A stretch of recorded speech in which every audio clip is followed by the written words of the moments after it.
Oh, it's a good day to be here, and I'd like to welcome you to the Real Jeff Armstrong podcast, where we're going to talk today actually just about the power of small, incremental, consistent steps. I'm really excited about this. I'm actually going to have to go ahead and tell you, this is like the first podcast episode I've ever done on my new podcast, right? So if you're listening, I don't even know how podcasts work yet. Subscribe, whatever you got to do.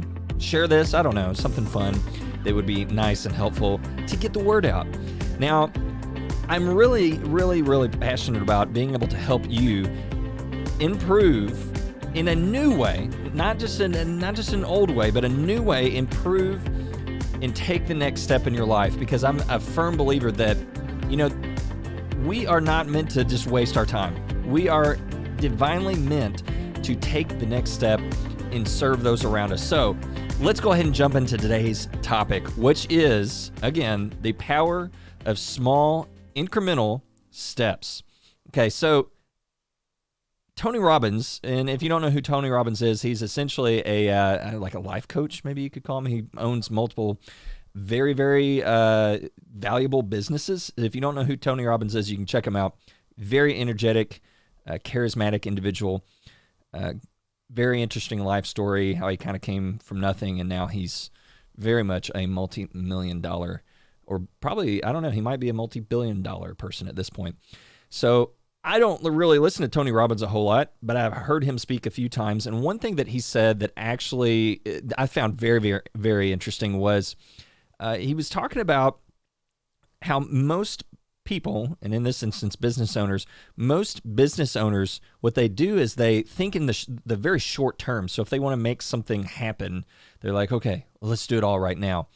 And the problem with that is that you end up burning out really quickly. And so most people, he says, they don't look 10 years down the road or even 5 years down the road. And so they end up in this sort of hustle without setting these long-term visions that sort of carry them on and make it enjoyable.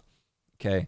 So the reason I want to talk about this is because small, incremental, consistent steps that is the method to actually achieving long-term success. Now, that doesn't mean we don't make big strides here and there, but it just means that we have a vision for the long run, and then we seek to achieve that, right? So things like fast money don't fit into this, right? Like get-rich-quick schemes don't fit into this.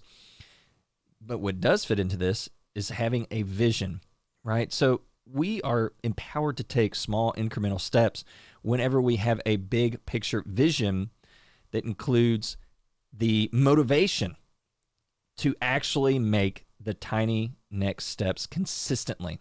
Okay, so let me explain that a little bit. If we just say, oh, I'm just going to do this thing, whatever it may be, whatever, on a whim we have that we want to do this thing, the problem is that we end up, when we're done with our quote-unquote inspiration, that thing is also done, okay? But if instead you learn how to create inspiration through keeping a vision, then your motivation, well, number one, you're not dependent upon quote-unquote motivation, but also you end up having more motivation because you have a vision, a picture in your mind of where you're going, and it is worthy enough to drive you to achieve it. So, for example, my family, right? I have a family. At one point in my life, I was a traveling musician and thought I was going to, quote-unquote, be a rock star. And I was taking very legitimate steps to achieve that goal, right? Like I was being paid to play music at the time and was traveling, playing with a band. And I hit a point where I was like, are we really going to do this? Like this could actually be something that I end up doing with my life. But then I thought like, maybe this isn't what I want to do with my life. So I started really thinking about what was the vision I had for my life. And at this time I was probably like, I would say I was about 17, 18 years old, maybe going on 19. It was before I turned 20 for sure. And I realized like, no, I actually don't want to be a traveling musician. Like I love music, but that's not what I want to do with my life. What I really want with my life is to have a family, not have to travel so much, believe it or not. I know everybody's like, travel, travel, travel. Travel's great. I do enjoy traveling, so don't hear me wrong there. But I really wanted to be able to have a family and raise kids and have great relationships with those kids. And like I had this vision of having this connection with my kids and just being very close, to my wife and my children, and being able to like teach them how to do things, like teach them how to play guitar, like that was more exciting to me than being a traveling musician. Now you could say, well, you could do both. But what I realized was that if I'm a traveling musician and music is my life and I'm having to travel and like my paycheck is so dependent upon that traveling, I didn't feel like it was going to allow me to settle down in the way that I wanted. Now, again, that could have been completely wrong if you're a musician and you're like, well, you could do both. I fully understand that. But the desire that I had was, okay, I've got this vision to be able to create a family and not have to travel all the time. Okay. Now, travel when I want, great. But having it as part of my job, that was something I did not want to have to do that. And I experienced that as being a traveling musician. So I started to develop that vision, right? And that vision vastly changed everything. It took me from no longer playing in that band and then pursuing, of course, I got married, right? Which is a good step towards getting a family. Started having kids and then started seeking, okay, how can I break this 9 to 5? Because like the 9 to 5 really takes me, and when I say 9 to 5, I mean like having to work for someone else, right? So like I was in a position where I was having to work for someone else, work this strict schedule, and I just felt that I was capable of so much more. All right. And so that's where I was like, okay, I've got to do something else. Okay, I'm working a job, need more freedom, want to spend more time with my family, got to do something else. So, for me, I started praying. I was like, God, help me to find something that I can do to create more freedom that doesn't cause me to have to always be somewhere. It's like this desire was birthed in me that I was like, okay, I don't want to have to travel from here to here, but I also don't, even if I don't necessarily have to travel, if I have to work and always be at a specific place, well, then that also sort of like defeats the purpose. Like I want that freedom to be able to choose where I want to be and when I want to be there. So that's when I started pursuing, okay, I want to start my own business. Okay, so my wife and I really wanted to work together. So we started working together it was 2015. We actually started started photographing weddings. We had talked about, okay, what do we want to do for a long time, actually? And my work had said, hey, look, and they told this to everybody, said, anybody wants to leave, we'll pay you this sum of money, and you can leave the company and do whatever you want to do. And that was like an answered prayer, believe it or not. Sounds so strange, but that was an answered prayer. So I took the money and I ran and started my business in 30 days. And then I actually got another job, but that enabled me to start the business, right? So I was working the other job for a while. And then as we grew that business, the wedding photography business, we were able to, in 2017 was our first full-time, year, and we ended up making 6 figures. And it was like, this is awesome. It was terrifying because we left, I officially left that stable job environment. So again, we're talking about, okay, small incremental steps, right? So like where I am today, which is unarguably, and I say unarguably because it's just like a no-brainer, where I am today financially is so much better even when I was working at a stable job, and like even with the pandemic, right, that's been going on. This is what is today, like it's like May, let's see what day it is. Today is May 16th, 2020, right? Like I've been able to continue making profit even though I'm not able to be somewhere, right? So I'm not saying that to boast. It's just I see where these small incremental steps that have come from having a worthy vision have set me up for a lot of what I consider for me to be success. So that's the beauty of these small incremental steps, is that you can, you don't have to do it all at once. And I see people get really, really discouraged because they're taking they're like, okay, I got to accomplish this. And then it's like, it just doesn't happen. And then they get all discouraged. So the encouragement that I want to give you listening to this podcast is Don't be afraid of the small incremental steps. Don't be afraid of, okay, I'm just going to do the next thing. If you've seen Frozen 2, which I have because I have two daughters, there's a scene where Anna is really discouraged. Sort of everything that she wanted to do and how she wanted everything to unfold has fallen apart. Okay, Olaf melts, and Anna's like lost. Okay, and she remembers what someone had said to her, which was, basically just do the next right thing. Okay, so then she sings a song, of course, and she realized, I just have to do the next right thing. And then she goes and does what in the movie is the next right thing. If you've seen it, you know that she essentially schemes how to destroy this dam. And yeah, anyhow, that was the next right thing, and it truly was the next right thing. Now, that's really, if you have a vision, you have this moral obligation of what you have to accomplish, because you know that, okay, if this is what I like, my destiny, this is how I can best serve those around me, and I have this obligation to my fellow neighbor to love them, then you're going to say, okay, then what is the next right thing to serve at that capacity, right? Like, my vision involves me serving other people, but also involves me serving my family and also serving myself, right? Like, I don't want to be in a place where I'm burnt out or where I feel like I don't actually, like I'm not living to my fullest.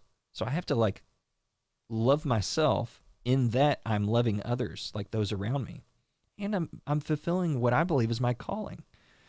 So that's where having that vision, the big picture, like, okay, maybe your big picture is you want to be able to have this lifestyle of freedom, these great relationships.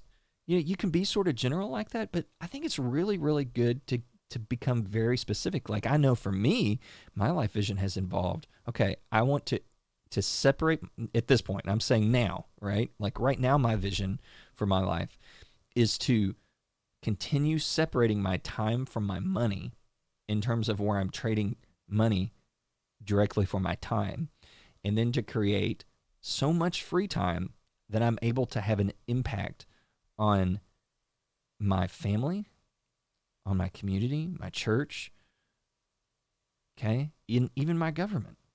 Like I want to be be able to serve in a greater capacity. That's what I enjoy doing. So because I have this very specific vision, and I could go deeper and talk about, okay, well, here's how I'm going to do it, right? The tactics and the strategies and the goals that I'm setting, which should all be a part of taking these consistent steps, these small, incremental, daily, consistent steps. And I don't know if you're like me, but sometimes like I get exhausted. I'm talking like mentally exhausted, emotionally exhausted. And there's like all these big things in my life, and you can look at these mountains and be like, I just can't today. But what I found is if I just take the next right step. Now, for me, I'm a Christian, okay? Many times for me, the next best step is just to go to God in prayer and surrender, like be honest with God and myself. Like, I can't do this. Like, God, help me. Give me strength. Like, I don't feel like doing anything today. And I also don't feel like I want to rest. I don't know if if you can relate to that, but there's a lot of times that like I don't feel like doing what I should be doing, quote unquote. But I also don't feel like resting. So that's where worry comes in, right? And worry is kind of like the opposite of the small incremental steps. It's like we know that like our brains have to be doing something, and as entrepreneurs, like resting is one of the like hardest things for our brain to do, right? So you could be laying down on a sofa, or in your bed or whatever, trying to rest, or taking even a nice hot bath with, like some lavender, magnesium salts or whatever you do to relax, and, be drinking a cup of wine or whatever. And actually your brain can still be latching on to all the things that just make it go around and around and around and around. And so we have to learn to not worry and instead just take those small incremental steps. And so that might be like something like, okay, well, if I don't feel like doing anything, then maybe like the next right step, like, and again, and for me, I'm always like, okay, I need to pray. But there's some pretty practical things apart from that. Like, okay, I'm going to, the next right thing for me is to sit down and play guitar. Like, and just enjoy that. Just enjoy playing guitar. Because there was a point in my life I was like, you know what? I need to not play so much music because, I'm going to want to buy these expensive guitars. And I just need to focus on all these other things. And what I realized is like, and I realized this when my wife came to me and was like, why don't you play music anymore? I'm like, when do I have time to play music? She's like, you should be playing music. And I was like, but I'm not going to do it for money. Like, why? And why? Why play? But that was the mindset that I had gotten into, and that's a deadly mindset when the things that you enjoy, the things that were your passion, have now become like ousted due to practicality. So it's good to figure out, okay, what is my passion? What are the things I can do that give me life? So even if I don't feel like, today I'm going to grind, right? Which sometimes we feel like that. Sometimes I want to just pedal to the metal, grind, get stuff done. But if that's not how I'm feeling, that's okay. Maybe I do need to just take time to make progress on developing my passions, enjoying things, giving my mind, my body recreation, okay? Think about that word, recreation, recreation. Recreation involves giving your mind and body the ability to be able to relax and rejuvenate so that you can then come back to your work with renewed energy, okay? So recreation's huge.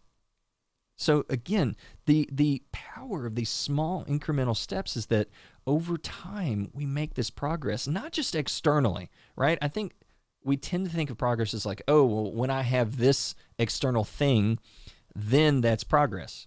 Well, that might be a sign of progress, but true progress is going to be a internal progress first and foremost, in my opinion. Now, you might disagree with me, but to me, if I achieve all my external goals, but yet I'm miserable inside, or I haven't developed character, or my relationships are not healthy, like to me, if I gain all the outward things, but those things fade away, I've failed, right? So if I don't cultivate those according to my vision, then I've failed. But if daily I'm saying, okay, like to me, relationships are really important. So I say, okay, if my relationship with God is correct, my relationship with my family and myself and my community, if my relationships are healthy, that gives me that clear mind to be able to also focus on the things that I want to do outwardly. Because like if I'm not loving my neighbor, I can't achieve my vision. Like I can't help people in the way that I want to help people. So like right now I've been helping people learn how to book more weddings without the frustration and time-consuming efforts that usually surround things like search engine optimization, ranking on Google, or even having to rely on paid ads, or even on Instagram, or any single method that it seems like most photographers are getting leads and sustaining their business. I feel that I've developed sort of a unique approach that I call the spearhead framework that I've gotten results with, and I've helped other people get results, and they would tell you that, so like my whole method of achieving that freedom of lifestyle is through helping people. So if my passion for helping people fades away, then so does my motivation to keep taking the right next steps. So I'll ask you, what are your next right steps? Like, take a second to just relax and think, what's the next right step? What's the next thing? And I always say, if you've got motivation, you're like, I don't know if I need to sit and really think about this. I'm just motivated. Well, think, okay, well, if you've got motivation and you're probably working on a lot of things, what's the most important next step? What's the big domino that can begin to change your life in order to achieve your vision. If you're not motivated, I usually say just do something. Just something. Just whatever the smallest, easiest, most enjoyable, joy-sparking thing there is. That's your next step. As long as it's legal and not morally reprehensible and things like that, right? Like, we're talking in the vein of things that are good and right. So don't anybody come back and say I encouraged you to, spur on your addiction or something like that. Unless it's a good addiction. So, again, going back to what Tony Robbins said, there are too many people that focus on the immediate when really we should have this long-term vision of, okay, where do we want to be 5, 10, 15, 20 years down the road? Because if you think of what you can accomplish in 5, 10, 15, 20 years by taking these small steps every day, you would be amazed at what you can accomplish. And I've seen that in my own life. I've seen it in other people's lives. Another example of this that I thought was actually interesting, and this is from the health and fitness world, right? Now, for the life of me, I can't remember who this was, but it was a man that came on Joe Rogan's podcast, and he was talking about training. He said people tend to want to train like pedal to the metal. They want to work out pedal to the metal and exhaust themselves. And what happens is you end up not really being able to work out as often. So just as an example, you say, okay, well, if I'm lifting, this 20-pound weight or 150-pound, whatever the weight is you're lifting, if you always are pushing pedal to the metal, you will have moved less weight throughout the year than if you say worked out at about 50 to 65%, maybe with a few bursts here and there, right? So if you reserve your energy, then you're not going to be you're not tearing down yourself so much that you actually work out less. And I believe the same is true for just about anything. That if you learn to be balanced in how to have these consistent daily steps that bring these long-term results, you will achieve way more than if you were to just pedal to the metal all the time, or to think that you need to pedal to the metal and then actually just end up doing less or nothing at all because you think that your little steps aren't going to matter. When really, you got to think like the smallest seeds out there create these massive trees. I'm not saying the smallest of all seeds. I'm just saying seeds are little, and yet they make these big old trees. Okay? So like we have to begin thinking of our actions like that. Like every little step that I take is sort of like planting a seed that will have a reaction. Okay? Like many times, and here's another example from my own life. Like I will start to be like, man, I'm just not motivated. I don't feel like doing anything. I'm just going to go take a shower. Like, and it's been amazing how many times, like, I really just need to go take a shower, shave, and get dressed. And then after I achieve those things, I remember to pour a cup of coffee and drink that, and then my life's fixed. I'm just joking about the coffee part. Although that is a good one for me too sometimes, right? So, but the point is, again, it's like our actions can be very, very incremental. And if we wanted to get into like the psychology or the neuroscience of it, and again, before I say this, I'm not a medical doctor. None of this is medical advice. I did go to school for psychology, but again, I'm not, I'm not speaking as a professional here. This is just things that interest me. The way our brains work is that we, when we achieve goals and then we like recognize that we've achieved those goals, there are things that go on in our brain. Our brain it experiences a reward system. And if we're intentional about that, it actually continues building up that mental momentum, right? So when we achieve little things, it sets us up to achieve more things and even bigger things. And even better, if we say, oh man, I just achieved this. And then like you kind of reward yourself, and that might be, okay, I'm going to, have a glass of wine, or, I'm just going to sit and be grateful that like, wow, I just did this. Even if it's small, like we tend to think miracles as these big, like outlandish things that happen when, and I really like, I don't mean to sound fanatical saying this, but what goes on in our minds and in our bodies is amazing. You know, like learning about ATP in like high school science class or whenever I learned about it, you know, that stuff is like wild, you know, and just to remember and think like we are these amazing machines, you know, and I'm speaking a little bit more in this instance to like, if you're struggling, it's actually really good to stop, slow down and think like, my body is amazing. Like the fact that my brain works and that I can like even just move my hands, like this is amazing. And I think it's good sometimes just to slow down and realize that like life is just amazing. The fact that we can do anything is amazing. And again, I'm speaking from a place that I've been in places before where it's like I can't do anything right now. And what happens is worry sets in. At that point, you start thinking about all the things you need to be doing, and then you start breaking down essentially. And there's been studies that show that stress actually breaks your body and mind down. And so that's, again, where if the mind can become fixated on what is right and good and positive, you know, like, it's occupied with consistent small steps towards progress that's spurred on by a worthy vision, then that's where we find long-term success. So I hope this has been really helpful. Thoroughly enjoyed talking about this subject. You know, if you have any questions, you can feel free to reach out. You know, I've got an email. Again, I'm not even sure how I'm going to set all this up, but more than likely, if nothing else, you can contact me. You know, if you're listening to this on my website at therealjeffarmstrong.com, you can click on contact and send me a message. You can email me at contact@therealjeffarmstrong.com. Also, you can find me on Facebook. Find me on Instagram at @therealjeffarmstrong, and would love to connect with you because I really, this podcast is a passion project of mine.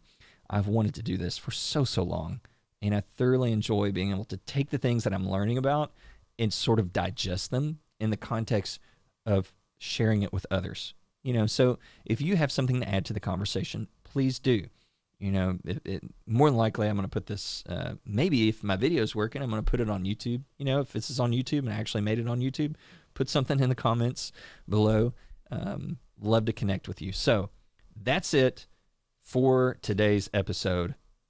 So glad that you stopped by and spent some time with me here. And I hope the best for you in the coming days.